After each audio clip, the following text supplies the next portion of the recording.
Hey guys, welcome back to the New Liskey Workshop. I'm Andy, and for this video, I'm going to try and step up my voiceover game.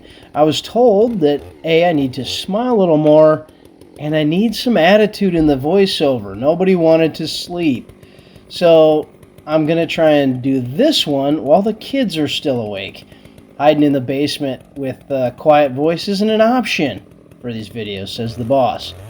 What I've got here is our Alaska mill. We use this mill to cut slabs out of logs when we want to have a sizable piece of wood when we're done. This gives us live edge slabs that has the ability to keep that natural beauty and make it into those unique products that everybody sees on Instagram and Facebook and loves so much. We could do river tables with this. Maybe in the future somebody wants one of those, we could do that. We have done countertops and floating shelves out of this particular log. That's why you see it's about halfway cut away already. We've cut four good slabs out of this log already, so that the client that we did the kitchen with could pick out the slab that he liked the most. This log is pretty awesome. You'll see later it has a crotch where two branches come together. Here's a picture of the kitchen that we use it in. That countertop came out of this log, and we just picked some of that solid brown heartwood and left a little white sapwood there just for some contrast pop.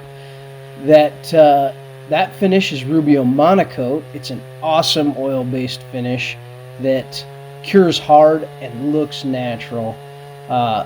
We tried it out actually for the first time on that project, and it's been awesome. It's about a year in. Just saw it again last week, and it looks as good as the day we made it. As we go, we're just going to watch the milling process here a little bit. I'll speed it up here in a minute when I get done with my voiceover, and we'll buzz through so you can see the process. Stick around to the end. I'll take slowly a walk around the log so you can see what this walnut looks like after the saw goes through it. The interesting part about this log is when I get done cutting it, the colors are reversed. So the inside of this log looks white and the outside looks brown. This is walnut, and that will not stay that color. Actually, now, after I let it dry in the shop, it has flipped to what we normally see with walnut, being the outside white and the inside brown.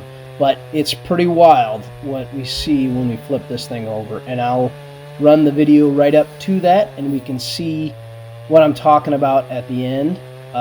Thanks again for stopping in, and we'll see you on the next one.